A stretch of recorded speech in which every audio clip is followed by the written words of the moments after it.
A very good evening to all brothers and sisters in the Dhamma.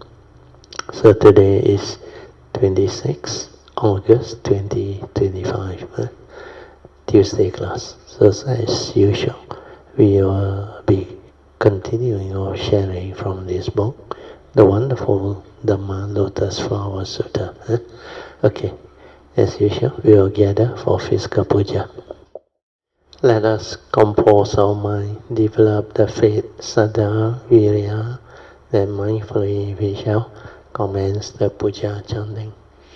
Namo 本师释迦牟尼佛 Namo 本师释迦牟尼佛 Namo 本师释迦牟尼佛 Namo 观世音菩萨 Namo 观世音菩萨 Namo 观世音菩萨 Namo 阿弥陀佛 Namo 阿弥陀佛 Namo 阿弥陀佛 Namo 弥勒佛 Namo 弥勒佛 Namo 弥勒佛 Namo 药师佛 Namo 药师佛 Namo 药师佛 Namo 普贤菩萨 Namo 普贤菩萨 Namo 普贤菩萨 Namo 地藏王菩萨 Namo 地藏王菩萨 Namo 地藏王菩萨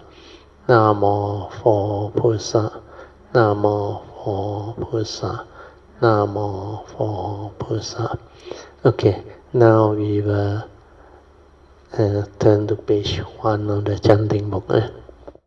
For those who are new, because what we do here is we combine the Mahayana tradition with the Theravada tradition. So our puja start off with salutation to all the Buddha and great beings of all the Mahayana tradition. Then we will continue with the Theravada tradition. So for Theravada tradition, you turn to page 1, then we will recite the Vandana or homage to the Triple Gem. Arahang Samma Sambuddho Bhagava Buddhang Bhagavantang Abhivademi. Bow. Swakato Bhagavata Dhammo Dhammang Namasami. Bow. Supatipanno Bhagavato Sāvaka Sangho Sanghang Namami. Bow. Namo Tassa Bhagavato Arahato Samma Sambuddhassa. Namo Tassa Bhagavato Arahato Samma Sambuddhassa. Namo Tassa Bhagavato Arahato Samma Sambuddhassa. Buddhang saranang gacchami Dhammang saranang gacchami Sanghang saranang gacchami Dutiyampi Buddhang saranang gacchami Dutiyampi Dhammang saranang gacchami Dutiyampi Sanghang saranang gacchami Tatiyampi Buddhang saranang gacchami Tatiyampi Dhammang saranang gacchami Tatiyampi Sanghang saranang gacchami. Panatipata Veramani Sikkhapadang Samadhiyami. Adinadana Veramani Sikkhapadang Samadhiyami. Kamesu Miccācara Veramani Sikkhapadang Samadhiyami. มุสาวาทาเวรมณีสิกขาปะทังสมาธิยามิสุราเมรยามัจจาปมาตตานะเวรมณีสิกขาปะทังสมาธิยามิกันนาสารปะดิเตนะดิเปนะตามาดังสินะติโลกาดิปังสัมบุตตังปูจายามิตามโมนุดังกันดาสัมบารยุตเทนะดุเปนะหังสุกังหินะปูจาเยปูจานิยังตังปูจาปัจจานะมุตตมังวันนะกันดากุโนเปตังเอตังกุสุมาสันทาตินปูจายามิโมนินดาสสิริปาทาสโรโรเฮปูเยมิบุดังกุสุเมนะเนนะปุณเนนะมัตเตนะเชโหตุโมกังปูปังมิลายติยัตตาอิดังเมกายโยตัตตายติวินาสภาวังอาดิวาเสตุโนบันเตปานิยังปาริกาปิตังอานุกัมปังอุปาดายะปาติกันหาตุมุตตมังอาดิวาเสตุโนบันเตปาเลปาริกาปิตังอานุกัมปังอุปาดายะปาติกันหาตุมุตตมังอาดิวาเสตุโนบันเตโบจานังปาริกาปิตังอานุกัมปังอุปาดายะปาติกันหาตุมุตตมังOkay, now we will chant the Puja Aspiration based on our understanding of the significance of all these Puja offerings. Significance of offering of light. May this offering of light to the Buddha brings forth the causes and conditions to illuminate our mind and help arise the needed clarity and understanding to dispel all darkness of ignorance therein. Significance of offering of water. May this offering of pure, clear, cool water lead us to the pure, clear Dhamma that cools and doses off the fires of all defilements within our mind. Significance of offering of incense. May our morality, virtue and understanding shine forth far and wide, just like the fragrance of this incense, which we are offering to the Blessed One, who is perfect in wisdom and virtue. Significance of offering of fruits. May this offering of fruits remind us of the Dana Parami of generosity and the fruit of all karma, so that we will diligently strive on with heedfulness to attain the path and fruition soon as possible. Significance of offering of flowers. May this constant offering of flowers to the Blessed One strengthen our faith and constantly remind us of the impermanence of this body, so that we will diligently and sincerely strive on to cultivate Sila, Samadhi and Panya, leading to ultimate liberation, the born-free Nibbana. Making of overall aspiration.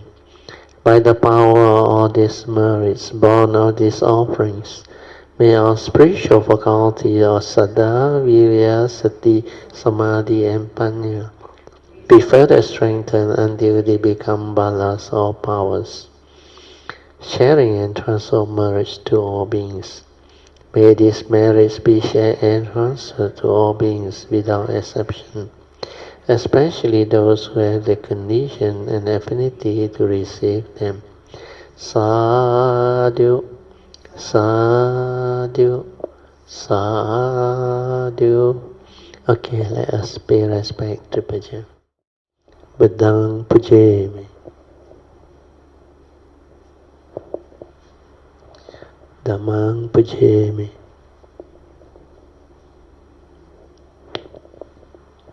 Sanghang Pujami.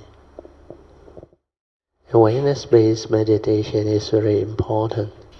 This is to enable you to develop the inner awareness so that you don't think, so that you will not get yourself lost in thought. To do that is very simple. You only need to relax body and mind. Don't try to know or do anything. Just relax body and mind. And let the mind settle down by itself. Whatever unfinished thought process or thinking, you just let it be. Then let it settle down. What you need to do is, after you relax body and mind, you don't think, you only maintain awareness.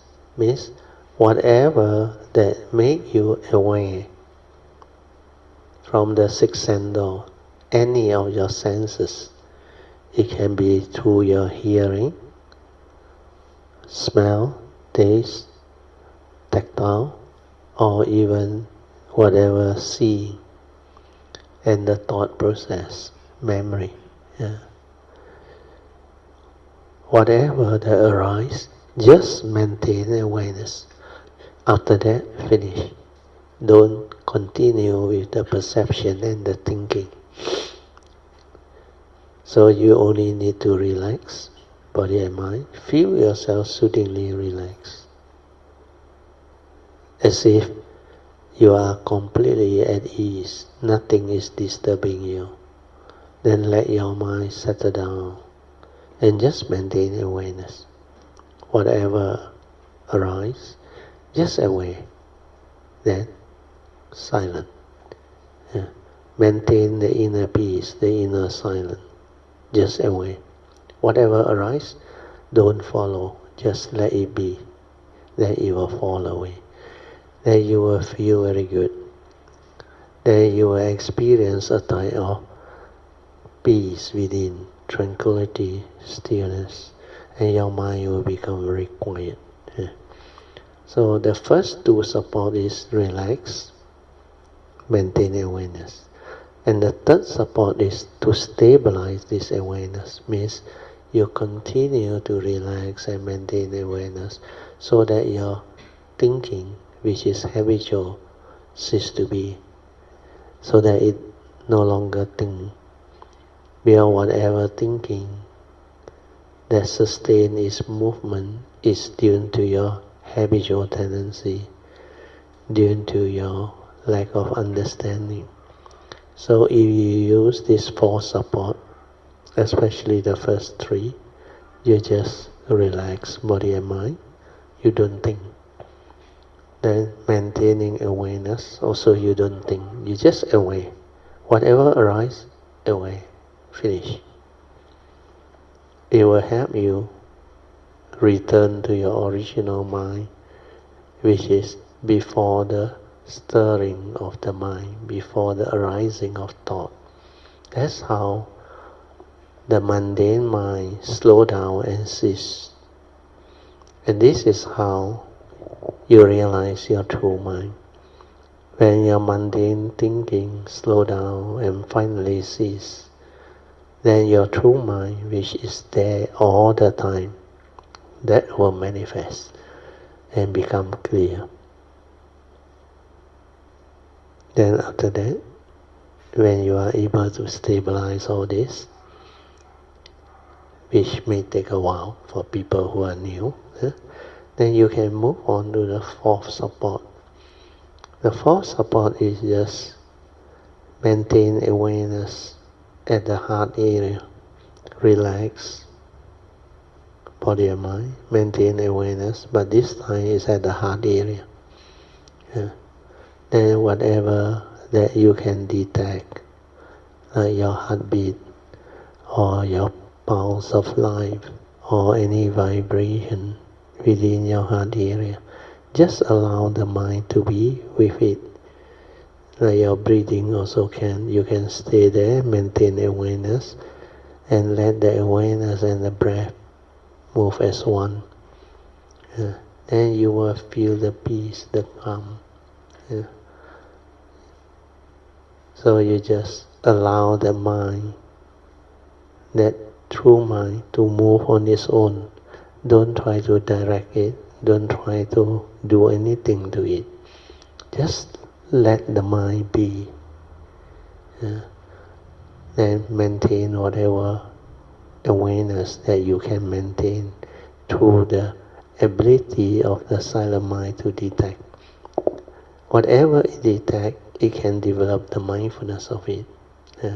So if you stay at the heart area, it's normally your heartbeat or any vibration that is within the vicinity of your heart area. Sometimes it can move, it can go to any part of your body too. So just let it move on its own.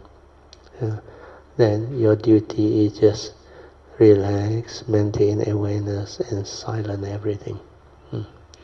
Okay, with that, I will let you meditate on your own. I will set the 30 minutes alarm. Then upon the alarm trigger, I will ring the bell 3 times. Then you can slowly, mindfully, upon hearing the bell, come out of meditation. But maintain whatever inner peace, inner calmness, and inner awareness that you have developed for as long as you can. Okay. You can slowly, mindfully come out of meditation. Then we will continue with our invocation to the Devas. But before we do that, maybe I just want to give some advice to our boy, Chan Jr. You have not meditated before, that's why you find it not so easy to do, because he seldom crosses his leg, I think. Then when it was towards the 25 minutes or what, I saw him pull out the leg. But it's okay, don't worry. Whatever position or posture that is comfortable to you, you can use it. My advice is, go to the cushion there or couch, sit there, just relax. Or you want to lie down, like go for sleep or rest, but maintain awareness. That is meditation. That is the best meditation. When you're very tired, you lie down. But don't fall asleep. That is a good one. Then whatever vibration you can feel, you just feel relaxed. Just let all the movement move by itself. You just maintain awareness. And you will become very good after a while. Then you realize you know how to relax. It will help you in your study. It will help you in your work and many other things. Relaxation is very important.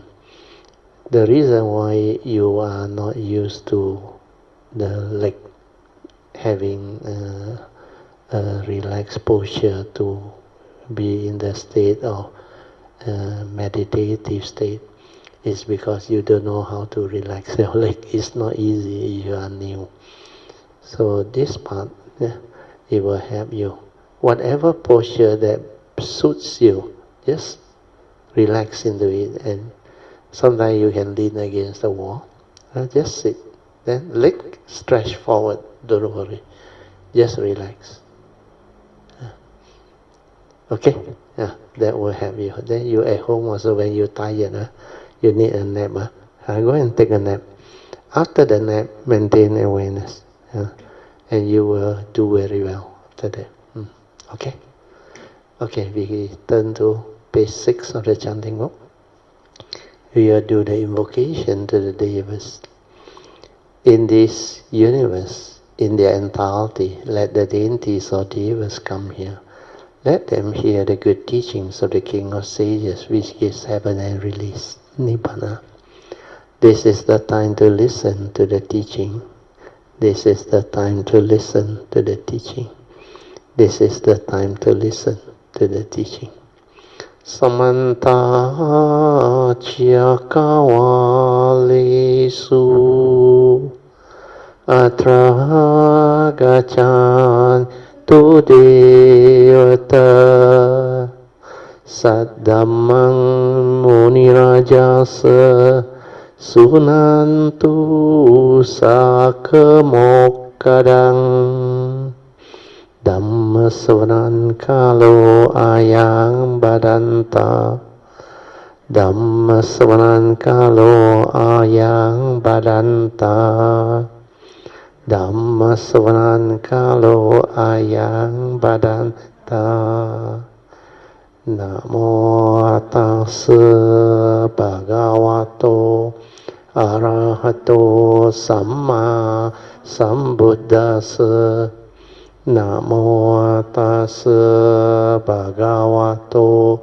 Arahato Samma Sambuddhassa Namo Tassa Bhagavato Arahato Samma Sambuddhassa Iti Peso Bhagava Arahang Samma Sambuddho Vijacharana Sampanno Sugato Lokavidu Anuttaro Purisa Dhamma Sarati Satta Deva Manusanang Buddho Bhagavati Swakato Bhagavata Dhammo Sanditiko Akaliko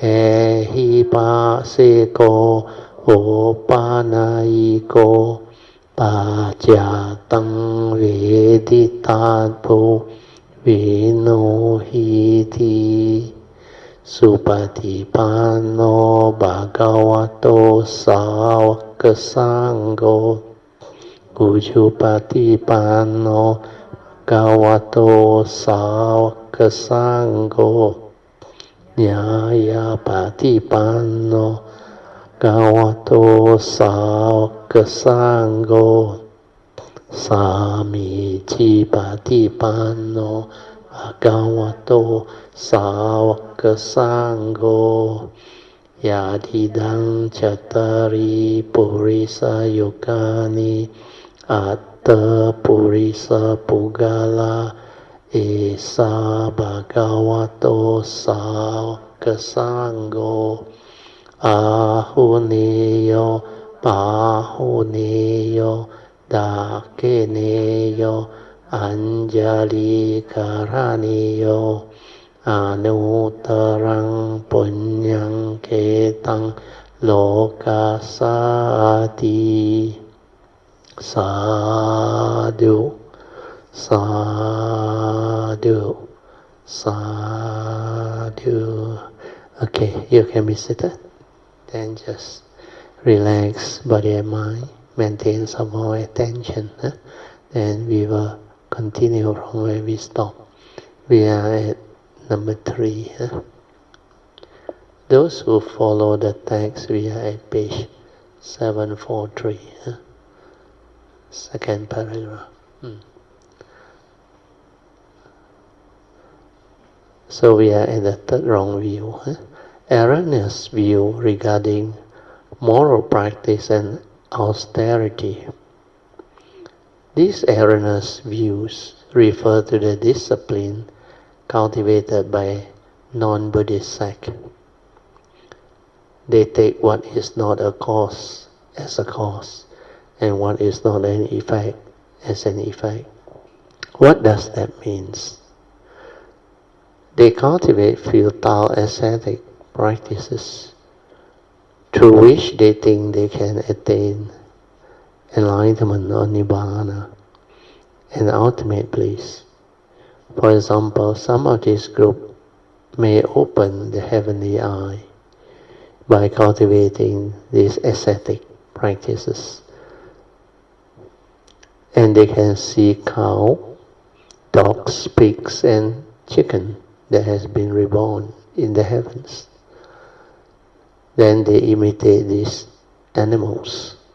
They eat grass along with the cow instead of eating regular food. They think that the cow was reborn in the heavens because it ate grass. They imagine that eating grass is the purest form of vegetarian, purer than just abstaining from taking meat. They consider it as an optimal vegetarian diet. They assume that eating only grass is true cultivation. Otherwise, how could cow be born in the heavens? Therefore, they take up the discipline of eating grass and living like a cow. So these are the wrong views or wrong practices that are quite common in the days of the Buddha, especially in India. They worship a lot of things. Then they have a lot of erroneous view. Then sometimes they even believe in this, what they call extreme, they call it the self-mortification, where they go to the extreme of causing their own suffering by enduring all the severe pain or even very severe weather condition, especially in the Himalayas, where it's very cold and all. Like sometimes they learn to stand on certain posture. Then they also do certain type of very severe ascetic practices, which are normally difficult to practice or endure. So one of the very strong wrong view or belief is they believe that if they can self-mortify themselves and endure all those suffering, then one day they will have repaid all the suffering.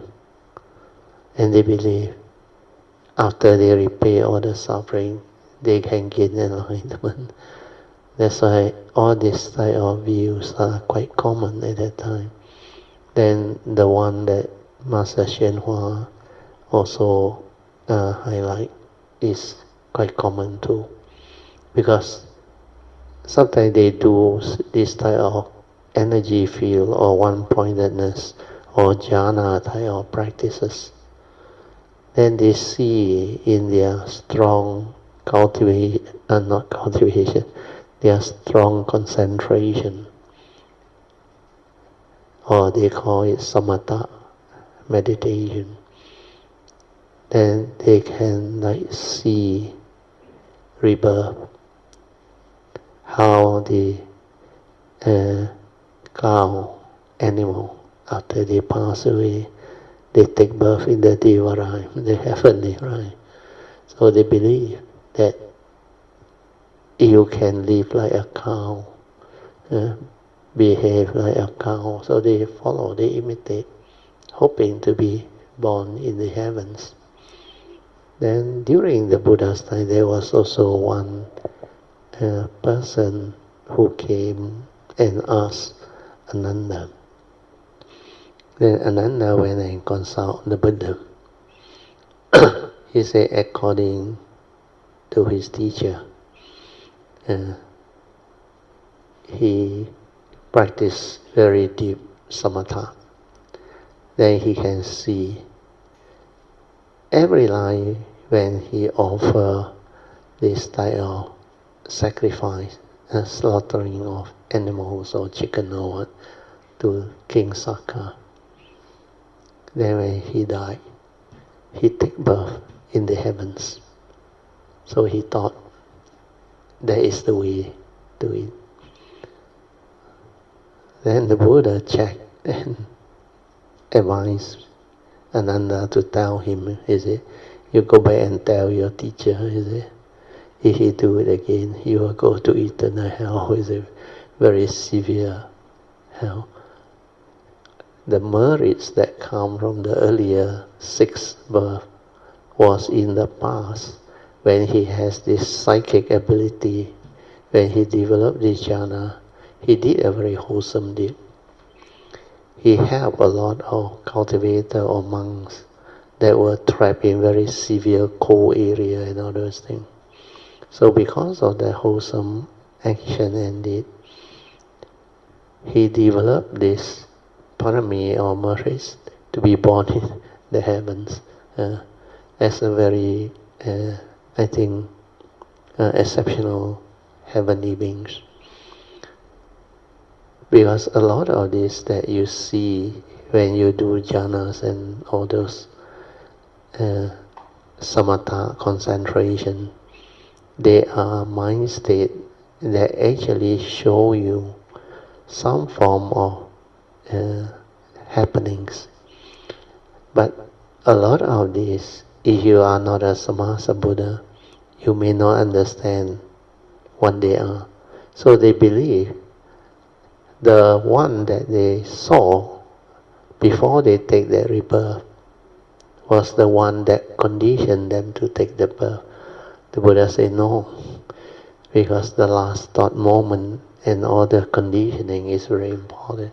Because if those conditioning are so powerful, then it's already conditioned for this particular being to take rebirth in the heavens for the next 6 life as heavenly beings.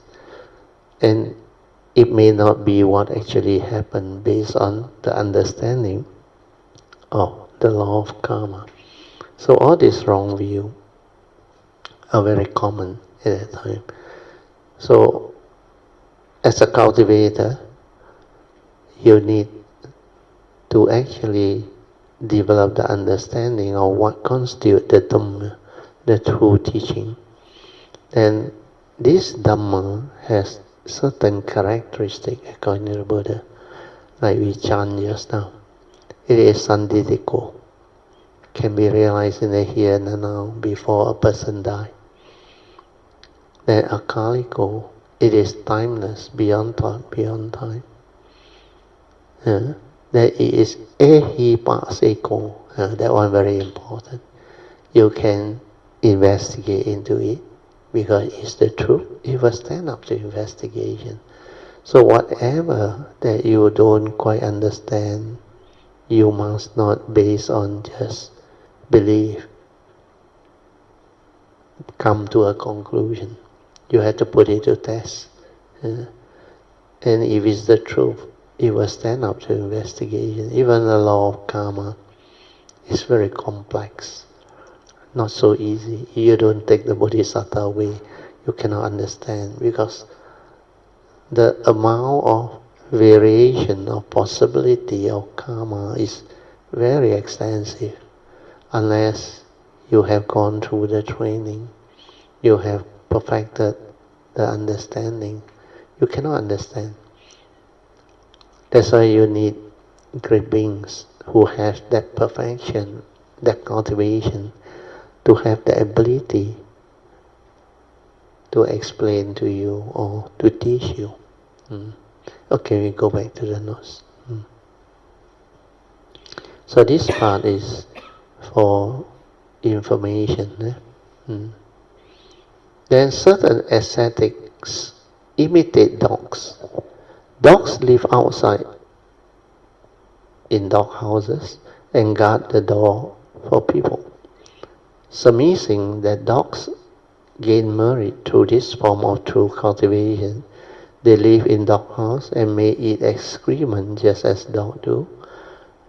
There are also ascetics who imitate chickens and pigs. These are non-Buddhist practice which imitates animals. Having cultivated futile ascetic practice, They may be reborn in the heaven. A passage later on in the Dhamma Sutra, 妙法蓮華經. Sometimes they leave the ground a foot or two.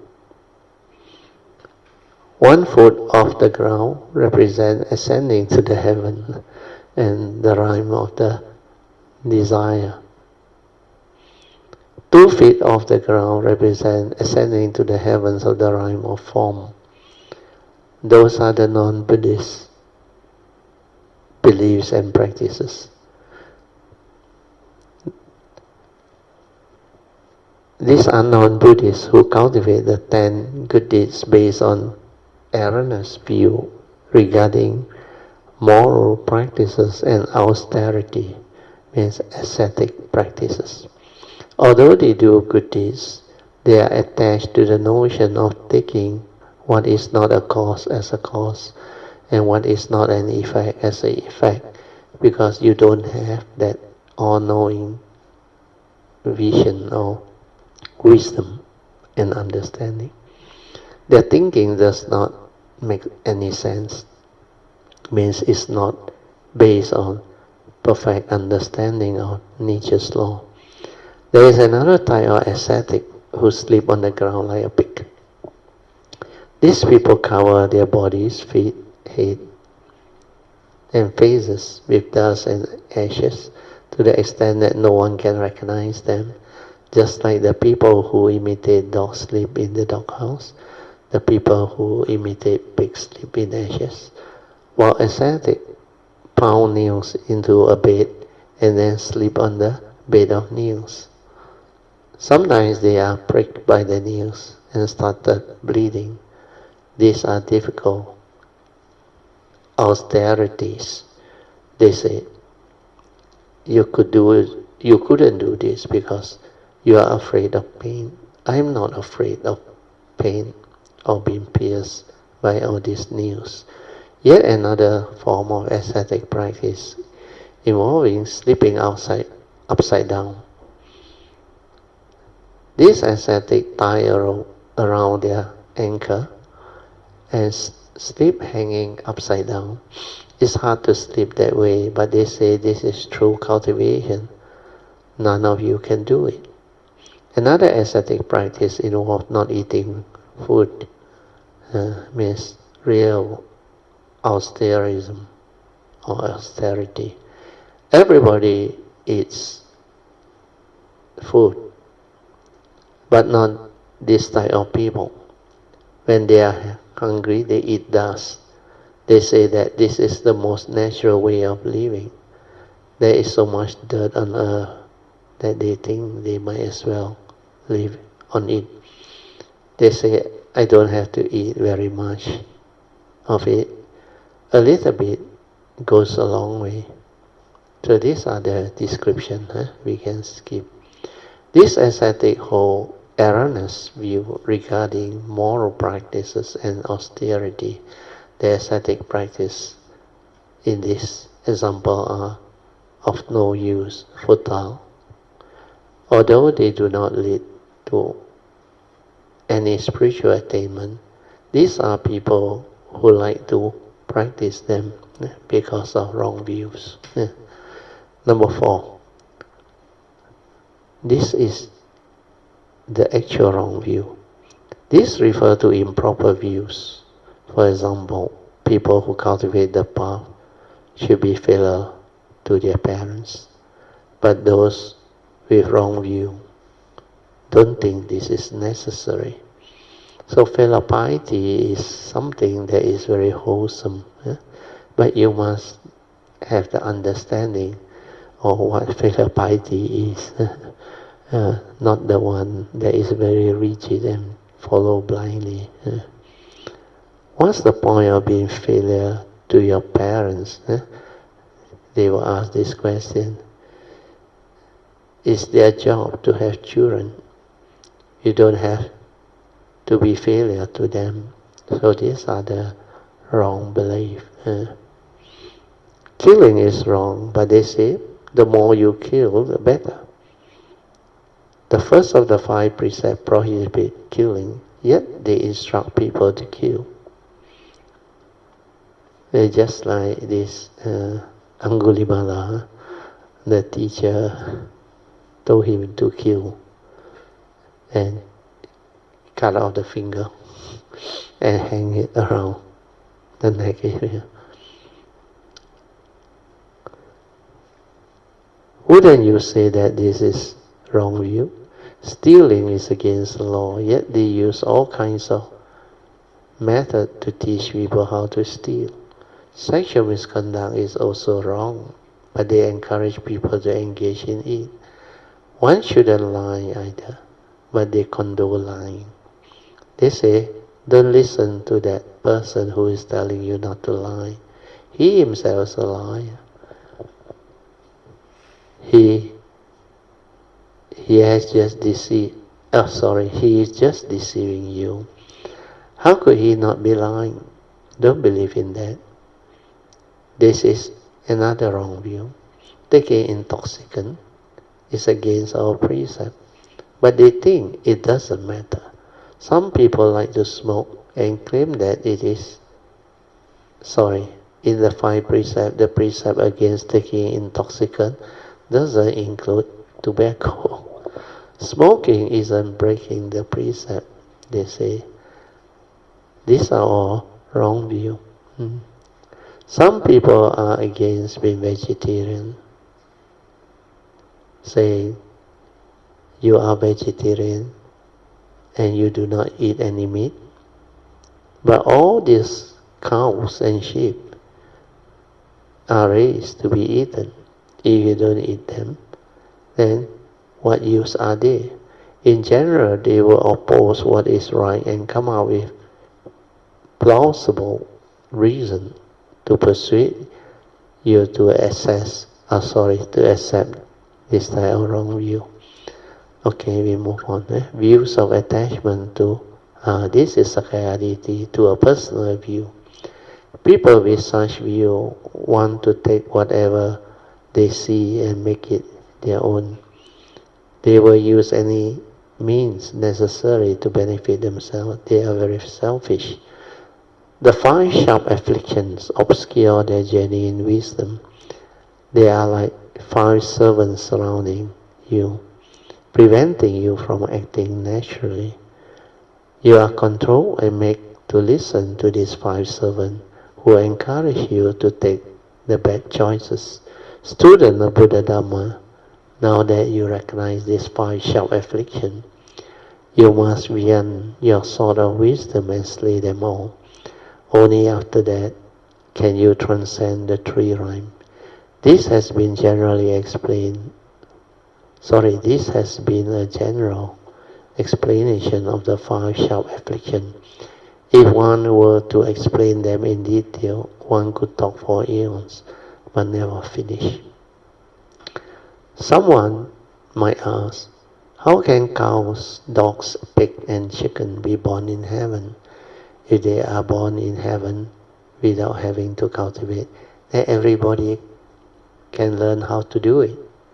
No wonder the non-Buddhists try to imitate cows, pigs, dogs, and chickens. These animals all ascend to the heaven. As a matter of fact, some of these non-Buddhists attain the heavenly eye, which enable them to see this animal ascending to heaven. What they couldn't see was the reason behind it. For example, the cow had accrued a lot of merits by working for the Buddhist monastery, cultivating field, pulling carts, and transporting goods. With the merits they amassed through working for Buddhism, they attain rebirth in the heavens. What about dogs? The dogs who were reborn in the heaven have saved people's life. How did they save life? Move it up. For example, one dog loved his master. One day his master got drunk and fell asleep in a thicket. After a while, the grass caught fire and the dog started barking loudly. The master was so drunk that he did not wake up, so the dog ran to the river and jumped in. getting himself all wet and filling his mouth with water. He then ran back, rolled over and over on the grass, and spilled out the water to extinguish the fire. The dog was reborn in the heavens because of the merits he accrued by saving his master, not because he washed the dog or ate excrement. Similarly, it wasn't because they ate grass that the cow were reborn in the heaven. So all this, if you are interested, you can read them. We just skip pigs and animal. Okay, we move up. Okay. Therefore, we should investigate. The question is investigate the ins and outs of every matter. How do beings get reborn in the heaven? How do they fall into the hells? We should understand all these things. We should not cultivate in a haphazard manner. We must have genuine wisdom and investigate things deeply. That's why ehipasiko, investigate into everything. This is a continuation already. Chi Mei and Huang Liang were everywhere, represent wrong view. One of the 5 sharp afflictions. Beings like sprites, globins, monster yakas, yakas and yakini, and evil ghosts lack physical body. They are like shadow. They behave in a snaky way, not out in the open. This is an analogy for those with wrong view who deceive people about what they do. Hence, their behavior is seldom revealed. In the line, we're eating human flesh. Human flesh represents reward for good deeds. While living in the world, people who do good deeds will have good rewards, and people who did bad deeds will have undesirable retribution. This is very true. So understanding the law of karma is very simple. You reap what you sow. So the basis behind it, you do good begets good, do evil begets evil. The reason being, these are nature's law of cause and effect. So if you plant the seed of wholesomeness, you will reap the fruit of wholesomeness. So you reap what you sow means, if you cause people harm, you cause people misery, suffering, you reap what you sow means in future, karmic retribution when it hit, you will suffer the same way you did to all these people. Sometimes depend on how extreme your karmic actions are. If the delusion, the selfishness, the evils of greed, hatred and delusion are very strong, and you commit this onto very severe cultivator, especially the triple gem, you will develop a lot of very, very severe retribution. And this can trigger off a lot of suffering and misery. That's why understanding this, you start to understand why the Buddha say, in order to protect yourself, his advice is, keep your precepts. Because the basic 5 precepts, they are the source of evil, extreme evil. So if you keep your precept, you avoid all evil. That's how you prevent yourself from having the effect of those karmic retribution born of heedless living, committing all the wrong thing. And when it comes to the wholesome part, when you cultivate the seed of wholesomeness, you will reap the fruit of wholesomeness. Means you help people, you save life, you contribute to society, you do a lot of very wholesome cultivation and practices, then you reap what you sow.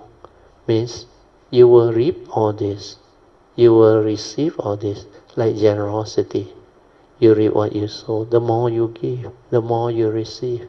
Where it will come back to you. Where this is your parami. That you give them understanding. Means you help them to understand life so that they don't go through suffering. And that is very, very wholesome. Then the gift of life, organ donation, all those things. Then the gift of faith means the gift of fearlessness. So when you can help people develop the understanding, calm themselves down, so that they no longer fear, they no longer develop the anxiety, the sorrow, the lamentation, or the depression and all those things. These are very wholesome action. You reap what you sow means in future you will have people who can actually help you come out of all this should you encounter any of this. Then because you have such parami, you can do all this. Your parami will develop to the extent that people will feel confident when they are near you. They can sense you. They know you are different. And that comes from the karmic wholesomeness or parami that one developed to understanding and wisdom. And when you can help a lot of beings, you develop perfection of paramis. That's why our first bodhisattva vow, the 4 basic vows, is we vow to take across all beings so that they can all develop the enlightenment, to free their mind, to take them across to the other shore. So all these are very wholesome. Okay, I will read on that.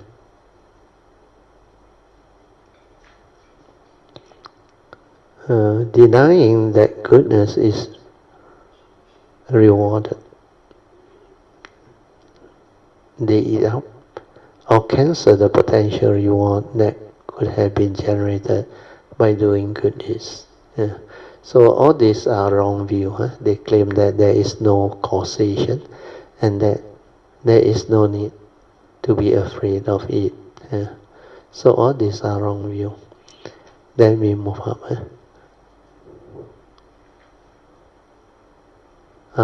Read the notes. Note 37, where our Master Hsuan Hua quotes the line, Chi Mei and Wang Liang were everywhere, but according to Master Ao Yi, Fa Hua Jing,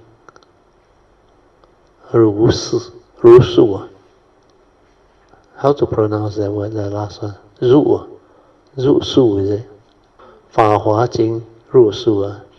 These 2 lines indicates the 5 sharp afflictions in general, while the next 3-4 lines, verses, correspond to wrong view, one of the sharp affliction. Again repeat. Okay, karmic offenses. Do whatever you like. They believe there are no offenses, and there is also no merits. So these are all the different wrong view. This is a free world, they say. Do whatever you like. If you want to kill. If you want to steal, go ahead. If you like to indulge in lust, do as you please. Don't worry about it. If you can cheat people and get away with it, more power to you. If you have alcohol to drink, that's the best. There is nothing in the world better than drinking. What problem could there be? These are examples of eating human flesh, eating up all the potential reward for wholesomeness. Pretty terrible, isn't it? So this is a wrong view, and that is what these lines of verse represent. So the danger of Sakaya Ditti, wrong view, they are very severe. That's why you have to straighten your view, develop the understanding. Then the sutta continue. There were noxious creatures, ghastly bird and horrified beast. No need, all this can skip. Go up. Okay. The next part of the sutta says, Yakas raised to the side, fight one another to eat them. Once they have eaten their fill, their evil thoughts grew more inflamed. The sound of their quarrels was dreadful in the extreme. So all this, I think we can skip.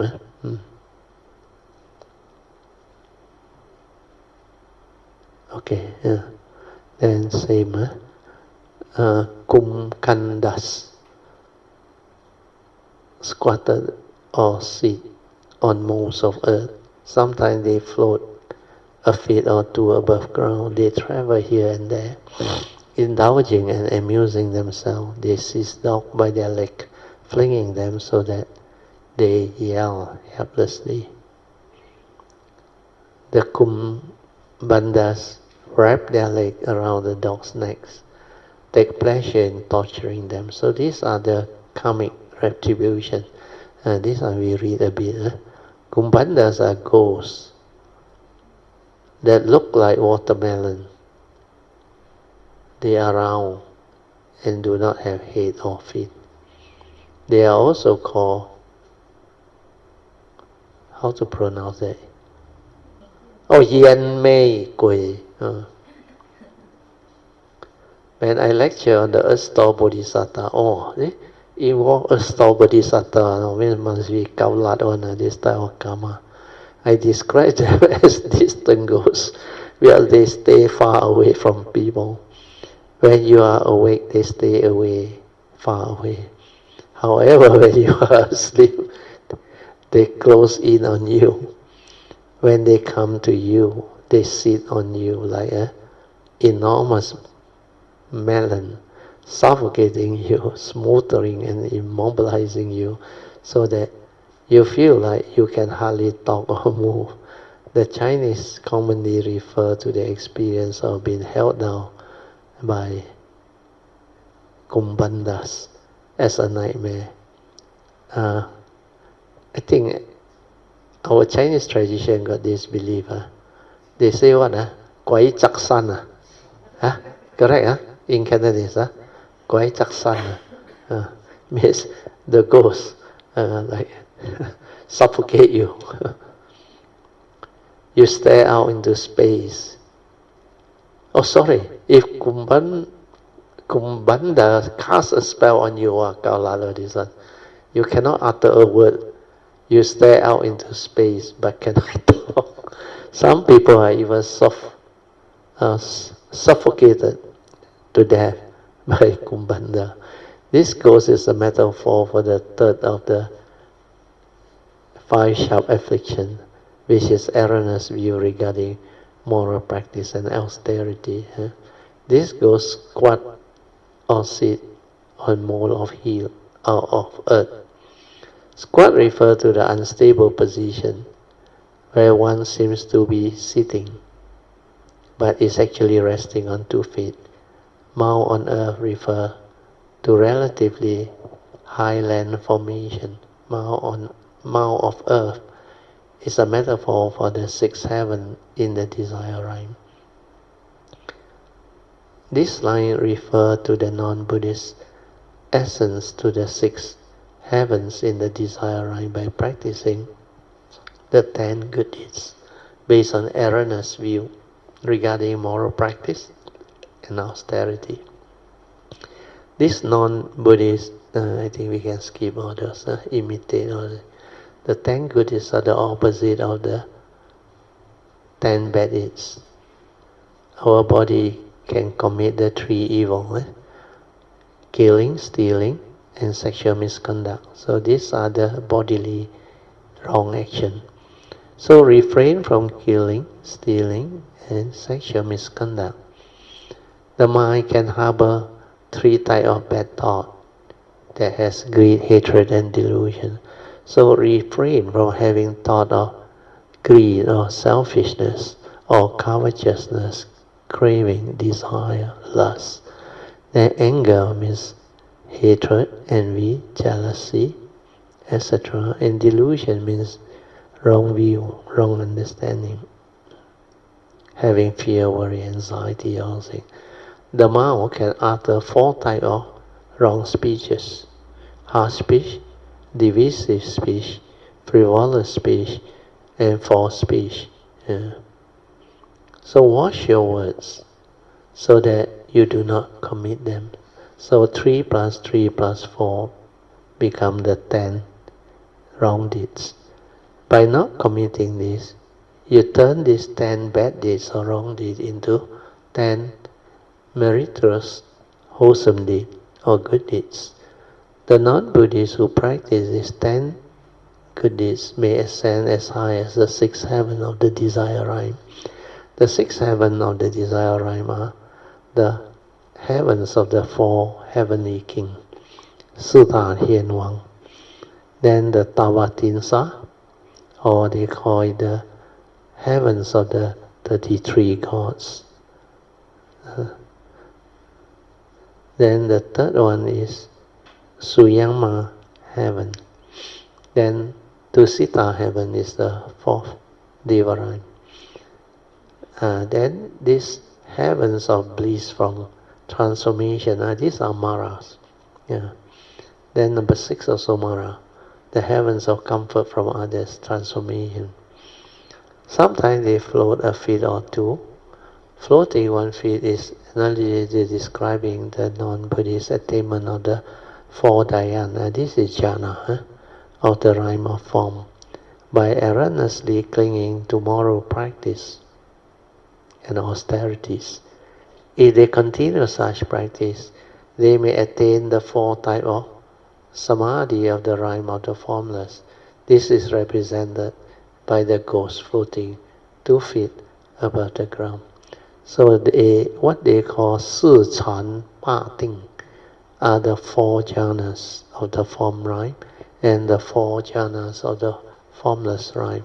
So these are very commonly practiced during the Buddha's time in India. That's why jhana is very common at that time, and they call it Sen Tong, means you have psychic ability, you cultivate these jhanas, because they involve energy, building up all the energy, and focusing and concentrating, and develop all this special jhanic ability to manifest so-called psychic ability. They travel here and there. What do here and there means? They are also metaphors. They represent rebirth in the heavens of form and the rhyme of form and the rhyme of the formless. So the rhyme of form are the 16 Brahma rhyme. The rhyme of the formless are the 4 formless rhyme. These 4 formless rhyme, the first one is infinite space. Then second formless rhyme is infinite consciousness. Then the third one is formless rhyme of nothingness. Then the last one is formless rhyme of neither perception or non-perception. It's like your mind is so fine, like you live very long, but you neither perceive or don't perceive. Those beings, they only exist in mind, but they live very long. Even the one that exists in the infinite space and infinite consciousness, they also live very long. Then the rhyme of nothingness means their mind becomes so still and so quiet, and so, I should say,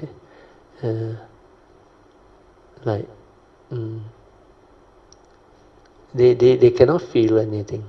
Like that, there's nothing, completely nothing. This is the false emptiness. Then they get trapped there.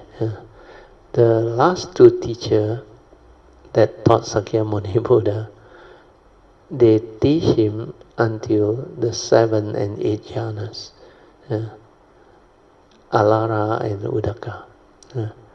So both of them believe that that rhyme is the highest ultimate, and they want to take rebirth up there, because to them they believe that is the ultimate so-called enlightenment. Means once they are up there, they live forever, they believe. And no suffering, nothing, because formless, only mind, and that mind is so subtle. But they do not have the understanding that the real understanding is to escape from the conditioned world, from the 31 plane of existence, from the existential world. So to realize that you need to develop the wisdom to cease the mundane mind, which is the one responsible for all this manifestation. So that is where the understanding differ. Okay, then I read on. Here represent rebirth in the rhyme of desire. Within the three rhyme, the rhyme of desire, the rhyme of form, and the rhyme of the formless.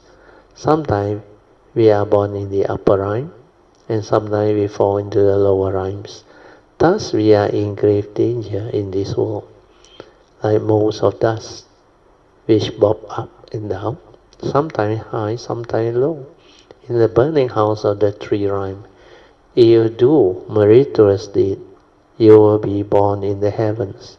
However, if you commit offenses, you will fall into the hells, turn into a ghost, a hungry ghost, or become an animal.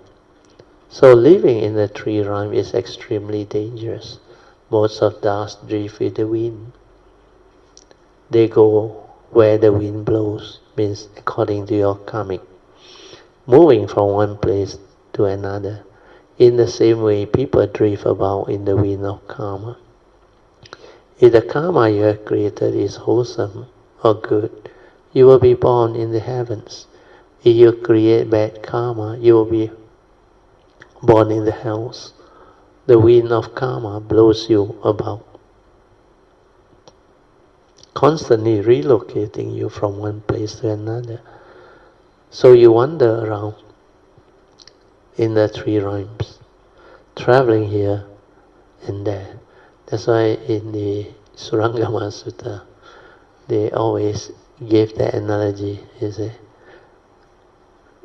the five aggregate of form and mind, the living being. He said, consciousness created the world and the continent. And the knower, who is the knower? Who is the knower? You still don't know. Your mundane mind, understand? The one that think he know, understand? So this one become a traveler in space and time, understand? Following the karmic conditioning, means samsara. So the basis of existence is that consciousness, but the ego that clings to that is the knower. You think you exist, you think you are real. So that one become the traveler in space and time through what? Through karma, samsara, birth and death, unending birth and death. So this is what karma is all about. If you don't know this teaching, if you don't know how to develop the wisdom to understand life, then you don't know how to live life. And if you don't know how to live life, every life you come, you become miserable. You will suffer. That's why delusion, wrong view, is very, very scaring. And you must not fall into those categories. Otherwise you will suffer immensely. Okay, we read on. The ghosts travel around, indulging and amusing themselves. Indulging means doing whatever they like, even though it's against the rule. They are lazy and presumptuous. They amuse themselves playing in the tree rime. They think it's fun, when it is actually very dangerous. This line is also an analogy implying that if you do not understand the ultimate truth, which is the Dhamma, the teaching, you will never gain any real benefits or attain true happiness. All this happiness is like the happiness portrayed in a play. Is such happiness real? No. It is make-believe. Yeah. Then the rest, I think we can skip. Skip. Skip. This is telling you the story. If you have interest, you can read on your own. Okay. What's the title? Oh, okay, we stop here. Huh? Okay, I'll mark this page. Okay, just now I heard earlier on somebody on the song. So you don't have to worry. Song already come forward. Okay, let's listen to song sharing. Actually, the last Sunday one also very good by Puja. Brother Mrs. Steele 我跟你他晚上好。Brother 我要 share 一个 experience， 我3个月的一个 experience。把这个 experience 让我想到了我以前我也是有一个这样的 experience， 所以我先讲那个的 first time， 对，我 encounter 这个 experience。所以在 year 2020 during 那个MCO， 对 MCO 的时候，我去 Sharam 的那个 exhibition hall， 打这个vaccine。So 我 register 了以后，然后我就坐在那个hall， 等住打针。So 等我坐在那边的时候，忽然间很 strong 的一个 energy， 这样子 vibrate out， 然后我 immediately 我可以知道那个 vibration 是compassion， 是的，它很 strong 的那个 vibration 一直在 vibrating， 然后我就因为第一次嘛，所以我就赶快看住这整个 hall， 我在想，what happened to 这个 hall？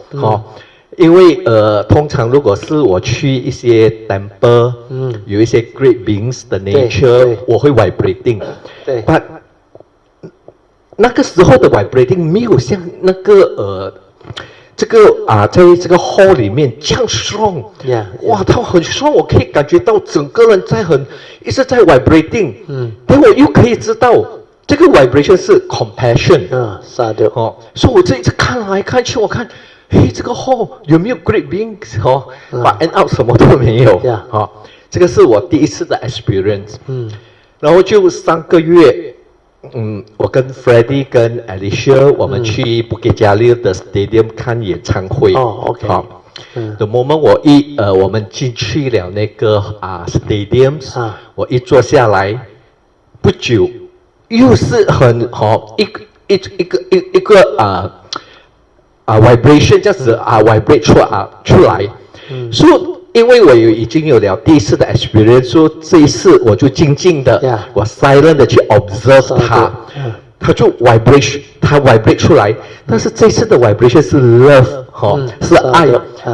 我就觉得很奇怪，我可以去 differentiate。第一次是compassion， 这一次是 love。所以我就在那整个的过程里面，我就是 silent。observe 跟 aware， after that 那个过程它是完全没有 words 的，对，完全你不可以去 describe 它，你不能够去你不能够去 explain 它，对，但是你又可以知道它是一个 love 的 compassion 那个 vibration， 然后过后我又在 recall 的时候。我就发现到，我这一次的 vibrations， 它比较 subtle，他很轻的，这样整个人的在 vibrate， 整个人，慢慢的你整个人在这个 vibration 里面很轻的给他整个人包着，但慢慢的你整个人连你根本是感觉不到一个 form， 你是感觉到那个 vibration 很 subtle 的在那边这样子，对，很像有很像没有这样，那种感觉就很像那个湖上面的那个水这样，那个风没有吹起来，那个水是这样子在那边，你感觉到，它没有 words。但是又你可以 feel that 很 strong 的那个 love 的那个vibrations，那个时候我就在想，我要怎样做 sharing 啊？又什么都没有，但是你又可以 feel 到。过后我最近我忽然间想到了这个 analogy，就是那个 torchlight， 你一打开那个光，那个光你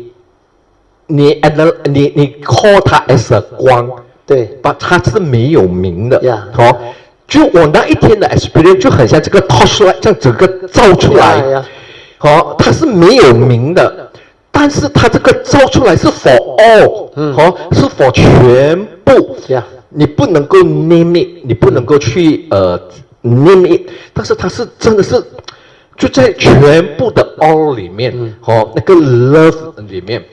过后我就想，我就了解到，这个不是 normal 的那种 condition 里面的couple 的 love 啦，father mother father and son 那种condition， 它是 unconditioned 的。过后我才知道，这个是 pure love，它完全没有你不能够去 name it。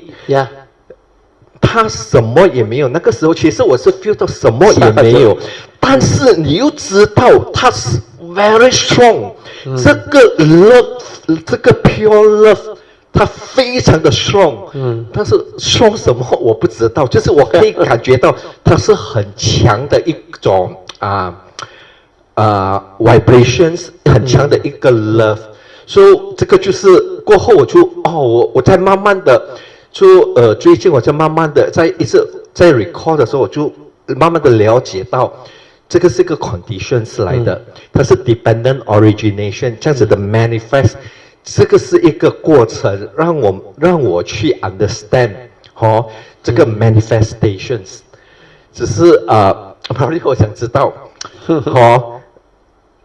为什么它就是那种感觉就是什么都没有。但是它却是 so powerful 的这个这个 experience。So all these are possible when you develop the cultivation. You see, what he's trying to describe to you is the second one, the one that I think maybe a month ago or one that he detected while going to the stadium, the Bukit Jalil Stadium. So sometimes you travel, you will also experience this. So that one we call it true love or 真爱, which is like universal love. It is all embracing. Then, like he described, no one, nothing one. But how come that nature can know that thing without word? So even when it is compassion or when it's radiated out, then sometimes great beings nature, when they radiate, you can also detect them. And different being has different message and characteristic, and their energy are all different, very, very different. Then those who do psychic or what one, you also know one. Well, that type of energy is different. It's not the pure fine energy.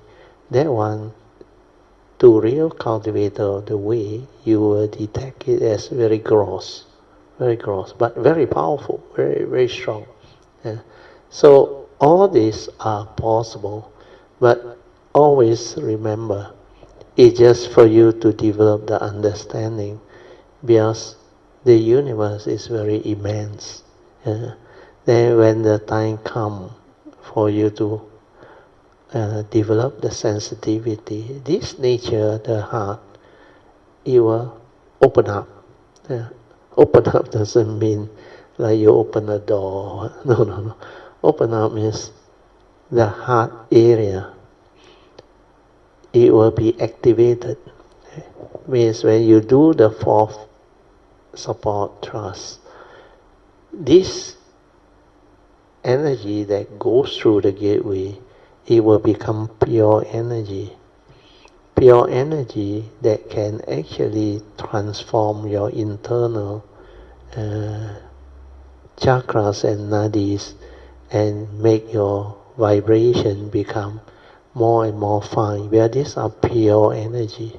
Then once it transforms you, you become different. That's why there are many stages and phases.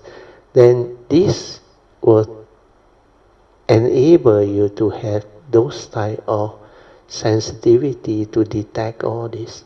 Then when your nature is developed to a level where you will know, initially it's like you know there are beings around, there are cultivators around. Sometimes eerie one also you will know it.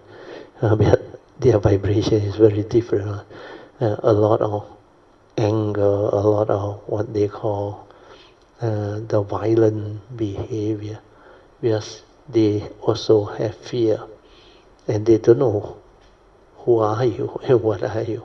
So first is they manifest as that type of energy, but what he experienced is different. It's like there is a force within nature which he can detect. Initially it's like compassion, you know, but first time, so the mind is not ready to understand all this. But after you develop more understanding and your cultivation stabilizes, that's why MCO 200 2020 and now 2025 is almost 5 years later. So now when she detects the second type of nature's vibration, it is no longer that compassion, but he knows it's a type of love. And that love is universal, or we call it true love. Certain people use this word. Means true love is not a conditioned love. You know what is a conditioned love? Conditioned love is like our worldly love. When you are in a relationship, infatuation initially, then later you develop the strong, what they call attraction. Sometimes it can be lustful and other things, but those are conditioned love. You feel very good when you are with that person, but this one doesn't last on us. Initially maybe it's like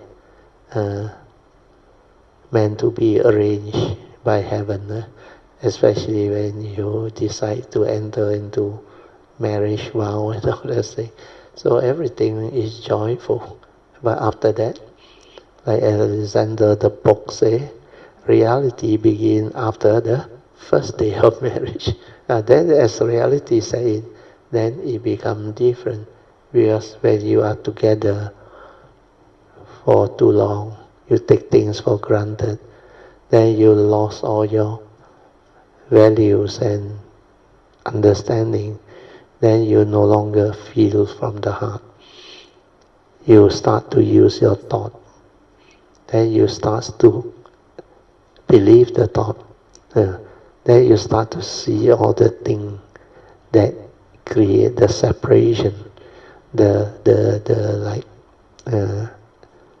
negative part, negativity. Then it turns into hatred. Then sometimes because of financial problem or jealousy or what, then it becomes more severe and so on. Then that mind that develop the hatred can become very, I should say, negative. And they can do a lot of funny things. Sometimes they seek revenge and all those things. Yes, the thought which is the wrong thought, will condition you to have that type of emotion and thinking. So these are called conditioned love that are subject to change. But the true love, universal love, has got no opposite, understand not? There is only love.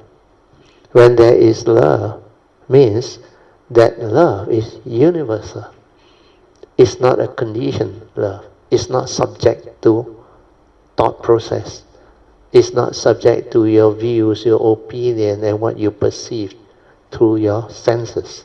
Because these senses, when you are influenced by sakkayaditthi or self-delusion and the evil roots of greed, hatred and delusion, it can give you a lot of wrong thought on.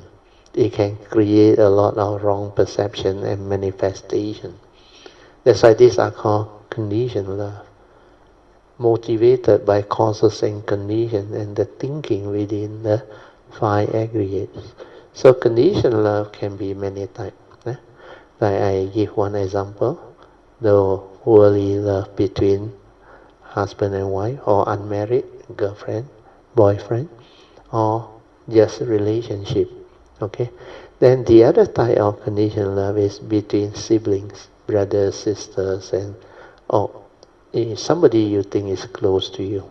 Then sometimes between parents and children. Conditioned love. Then there is also one aspect of conditioned love that can be very powerful. Because sometimes, due to those relationships, it conditions you to express that type of selflessness. You can go all out to protect them, to love them, like the mother who loves their child. Understand? They can do anything to sacrifice even their life or whatever. Especially within our Chinese culture and tradition.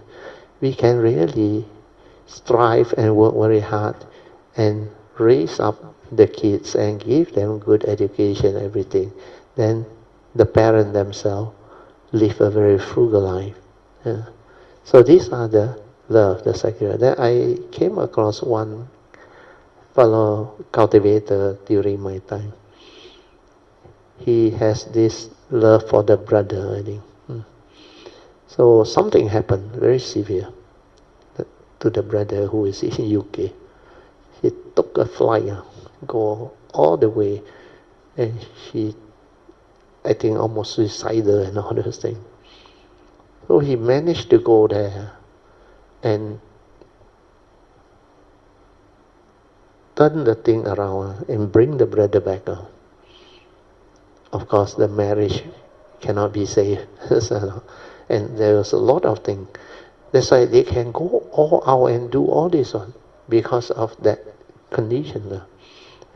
Sometimes it's the bond between the siblings. Sometimes it's parents and children. Especially the mother. So this type of condition love, in fact, in many of the later Buddhist teaching, they classify love into many categories. And the first type is the conditioned love that manifests through relationship and all these things that I have just described. Then the second type of love is more universal, more like is without duality, without the so-called opposite. It just manifests through wisdom, just love. And true love, or they call universal love, got no opposite. There is no such thing. One moment there is love, the next moment there is anger, hatred, and jealousy. That one is conditioned love. Then when it talks about love, there are three levels of radiation of love. Initially, it's like you manifest it through the thought. Like the one in the metta meditation as taught in the sutta by the Buddha. He said you have to contemplate and reflect on love. Then they give you example, like a mother who loves their only child or one. You manifest the type of love, true love, but because of that condition, then that love manifests. Means they are willing to sacrifice everything. Means selfless love, they call it. But it's conditioned by the relationship. So initially, when you develop the metta, they will ask you to conjure in your mind that type of love, like a mother that can actually love their only child and sacrifice whatever.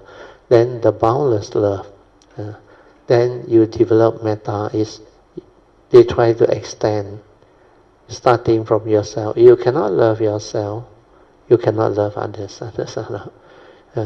So to love others, you have to extend slowly. In the Metta Sutta or Bhavana is mentioned. He said, you start radiating this love from yourself. Means like what I taught you all. May I, this body and mind of mine, be well and happy. Be well and you feel the well-being and happiness within your form and mind. May it too be without enmity, without ill will and untroubled. Means the mind state must be free of this evil roots of hatred, jealousy, enmity, all those things. Then may there be love, may there be peace, and may there be joy. Then you start to slowly radiate. May my parents be well and happy. You visualize that and you radiate. Then some they teach you to radiate to your teacher too. But to me it's not really necessary. Because if your teacher is a real teacher, they already have the cultivation. But no harm if you want to radiate others. Because it's your manifestation of love. Then you can also extend to your parents, your siblings, your children, or whoever who have a strong bond and good relationship with you. Then later on you extend it to more distant relationship, like your neighbor. They have the 10 directional radiation. All your neighbors, then all beings within your vicinity, then your township, like Petaling Jaya, Selangor, then Malaysia. Then you can extend it out to whole of Asia, Europe, then planet Earth and all those things. And from there, you extend to all the planets, planetary beings, then all the, what they call universal being, means within our solar system, then extending to our galaxy, then Milky Way and beyond to the entire universe. So that this love or metta become very strong until your heart area like manifests until that love is so strong. So when this type of being do this type of radiation, their understanding and cultivation will develop one. So initially is through contemplation, reflection. So of course it's still thought directed. Then they move on to the second phase. After they develop this ability to have all this love and what they call joy type of energy in them, then they can radiate out, understand? But when they radiate out, it's because they have developed this metta. Then when you visualize that particular person, that's why when you share merit and transfer merit and you radiate metta, you can visualize. Then you send. Very powerful. It will have its efficacy and what they call effect. That's why the reason why a lot of this type of people who has affinity with our Kayametta and all things, when they seek our help to radiate metta and share loving kindness, everything with whomever they want to. Especially in the early days, I think a lot of Kayamita requested for that. Then later on, even Achalo, he also know. So sometimes he asks us to radiate metta to the Bodhi tree. His cat cannot survive. Then when his father was sick and all that, then many Kayamita Chive, when the son got accident and everything, then the wife went for operation. So when we radiate, when you have this style of training and understanding, you can help people. Yeah. But it all depends on their karmic conditioning.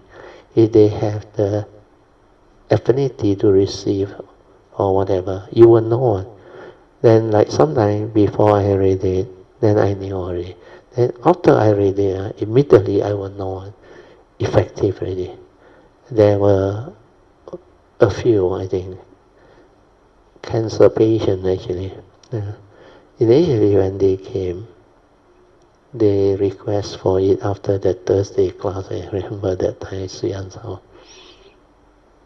First 2 times, not much. We just did, but nothing. But the 3rd time, very funny. The moment that they read, then immediately my nature knows. Then I remember telling Hsuan, I said, the daughter will recover.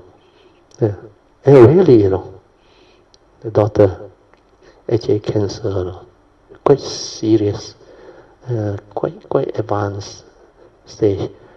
But because of her affinity and the faith, she came to the Thursday class before that. Then he had a lot of joy. Then finally when she recovered, she also came for the class. That's why all this has its efficacy and potency when you have the understanding. Then the 3rd phase of metta is when you no need to develop that type of energy to radiate. The metta already inside your nature. Then that time, whatever you do, whatever you share or speak, that metta force, very strong one. Animals, non-human, also they can feel one, especially dogs and others things.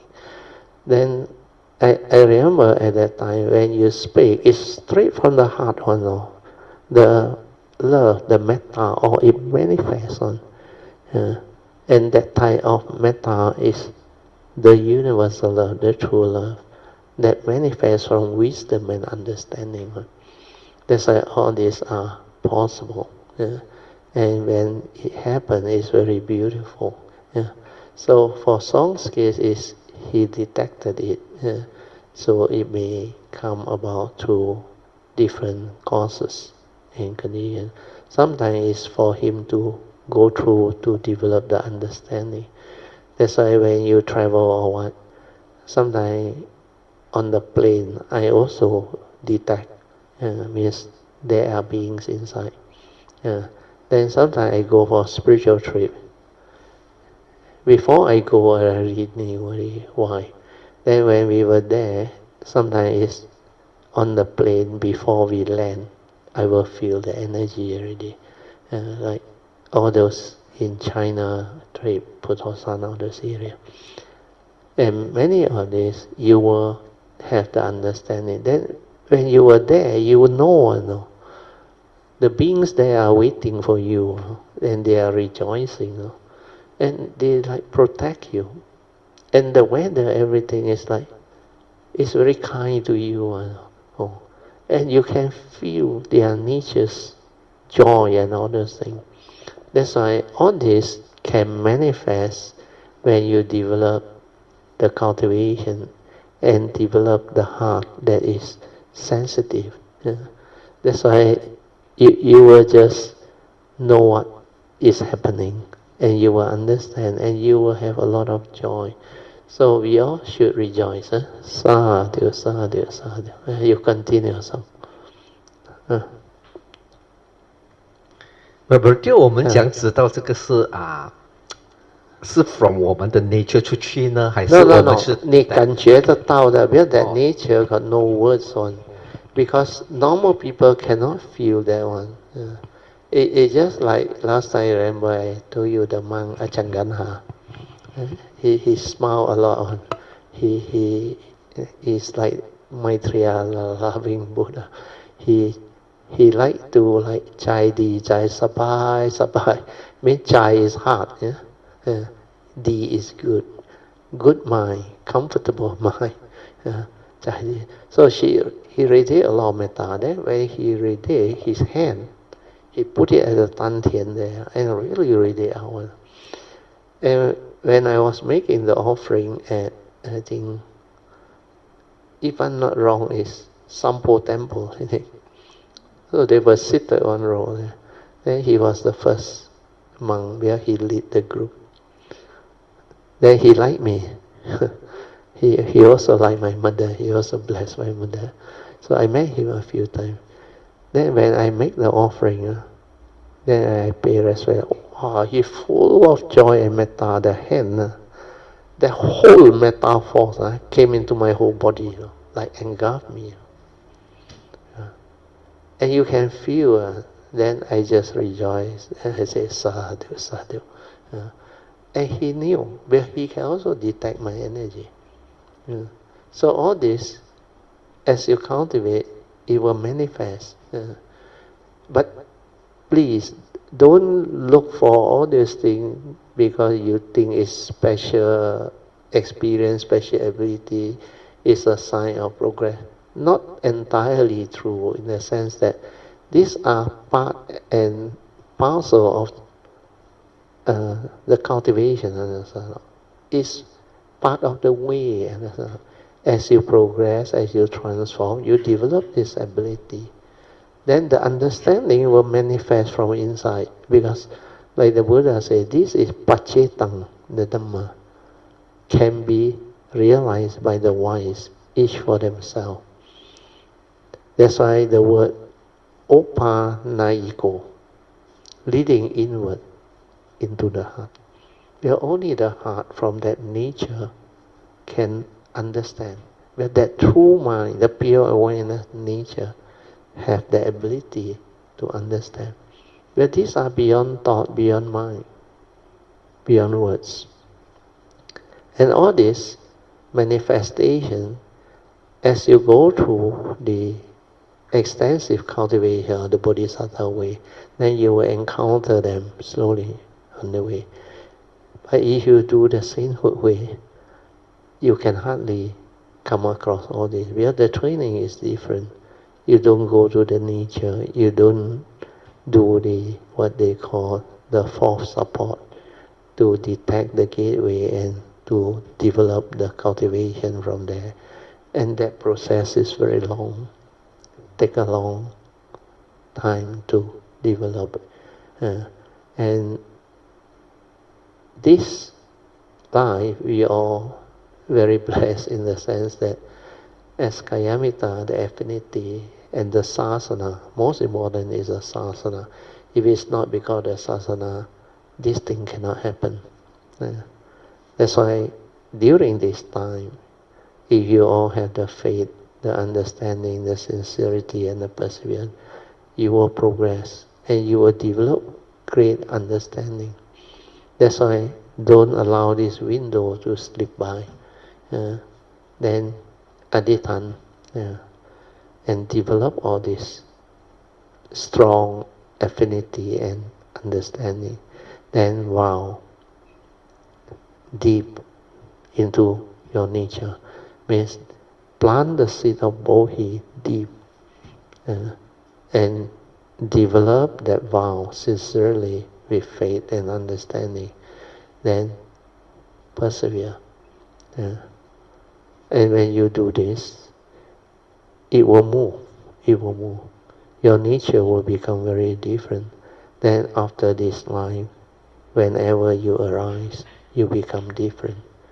Then the continuation of cultivation can be like firmly established. Otherwise, during non-sasana, get lost again. and you become the knower, traveler in space and time, get lost until the future sasana when open up. Then maybe through your parami from this life or what, you get connected again. But if you plant the seed of bodhi deep and determine strongly, then that vow, that adittan, will cause your nature to activate itself. Means whenever you arise, you choose to come or you have to come, that form and mind, with that type of vow activated, it will move. It will move. And it will develop the own understanding. Then it will bring forth the causes and conditions for many things to manifest. That's why cultivation is about affinity, vows, and sincerity, faith, perseverance. Okay? 你可以 summarize the rest. 还有6 minutes.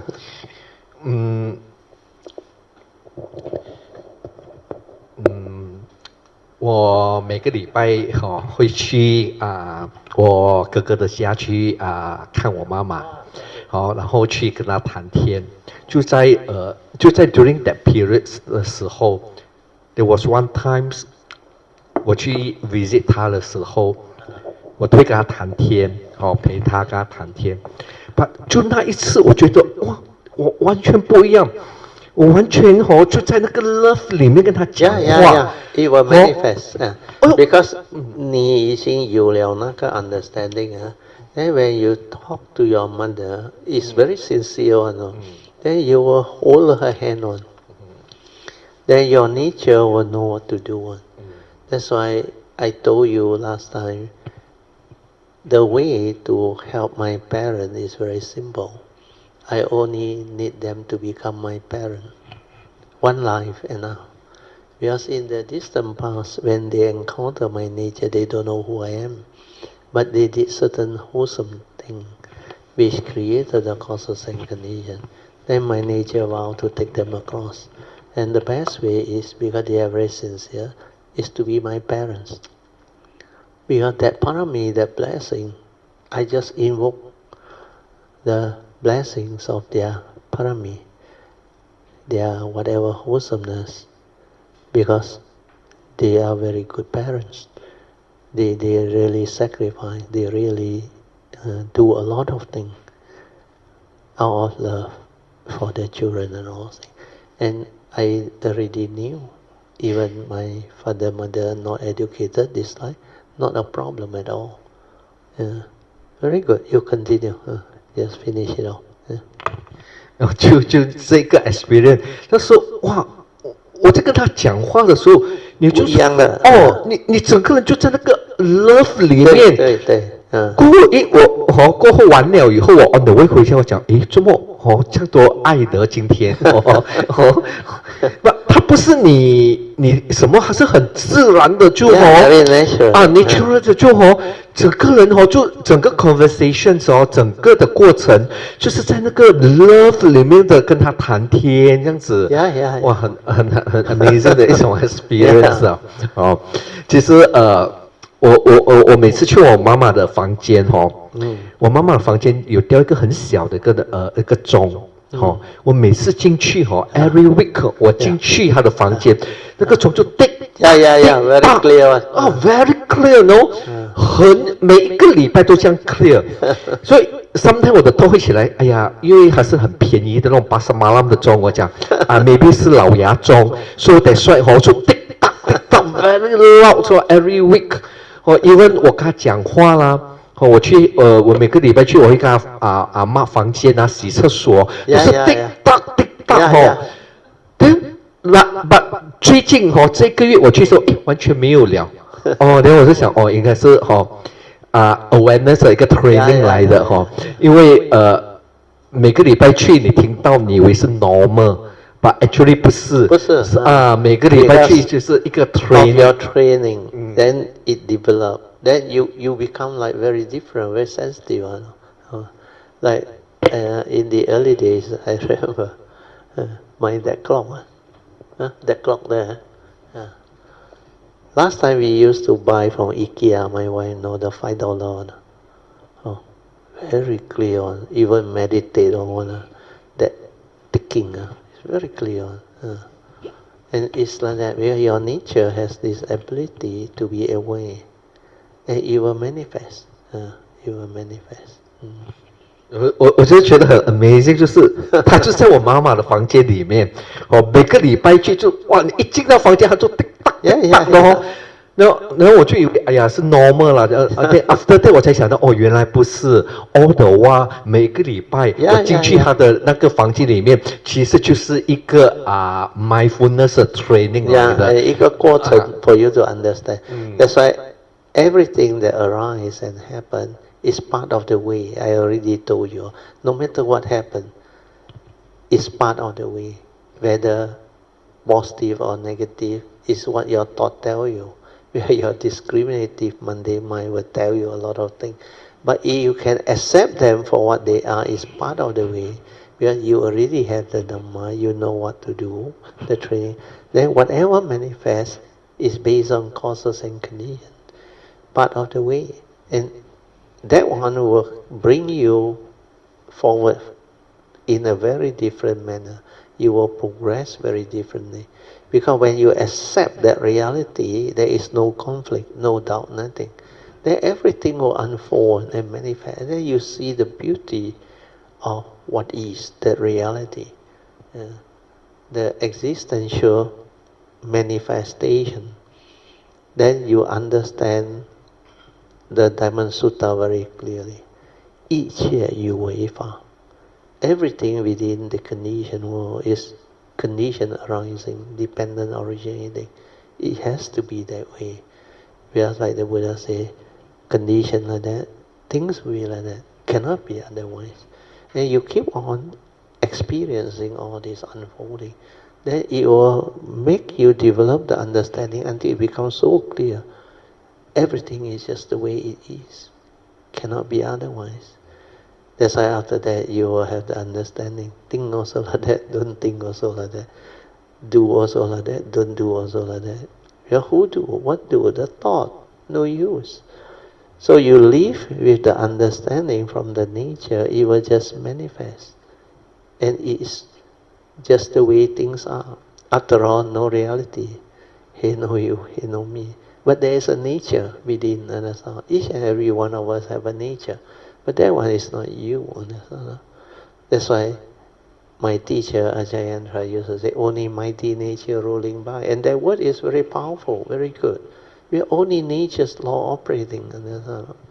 Means mighty nature rolling by. He know you, he know me. But when we look at life, we look at the creation, existence.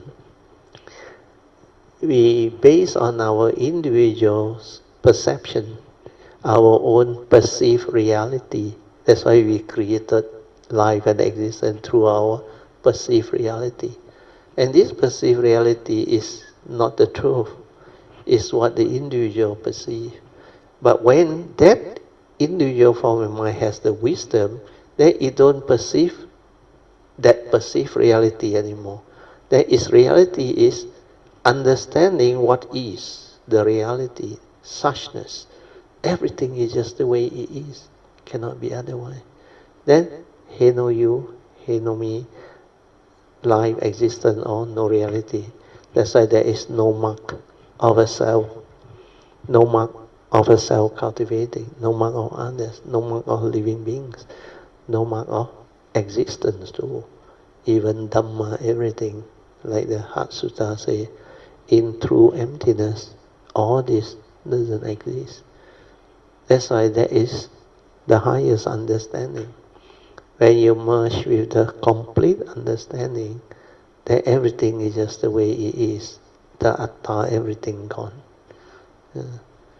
Then the mind does not dwell. Well, that is not your mind. That is your pure nature. The pure awareness nature. The oneness nature, the source. Before all things arise. So all this understanding will stabilize, merge in. Then that understanding when they arise through your nature, you can teach, you can share. They say, all this while, you look back, my teaching is always the same, coming back to those few things. Of course, as it evolves, more and more understanding will manifest. Like in the early days, the basic essential Dhamma, at Hsuan's house, the whiteboard, all different. Now, Padmasuri there, again different. Then now, at the retreat also different, the four circle formation. Now, we are going into it with more and more detailed understanding and cultivation. So now the explanation of the four support also evolved through different already. So all this will involve our Kayamita force too. Our Kayamita force will also flow and evolve and develop until it's stronger and stronger. That's why all this will help Kayamitas and cultivators of the way to develop a lot of understanding. Okay, I have to wrap up already. We just meal. Okay, let us rejoice with the good sharing today. Sadhu, sadhu, sadhu. Okay, we better share already. We are 10:35 already.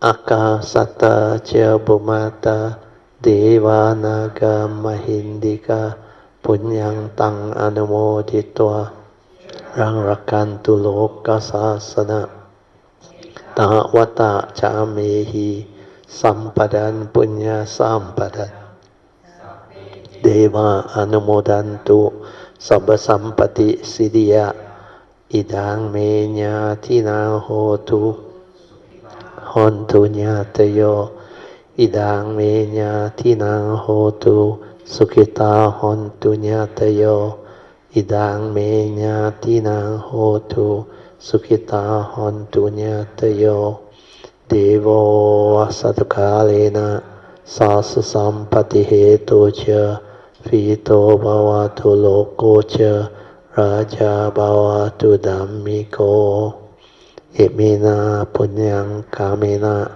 Mame bala samagamo Satang samagamo hotu Yawa nivana patiya Sadhu, sadhu, sadhu.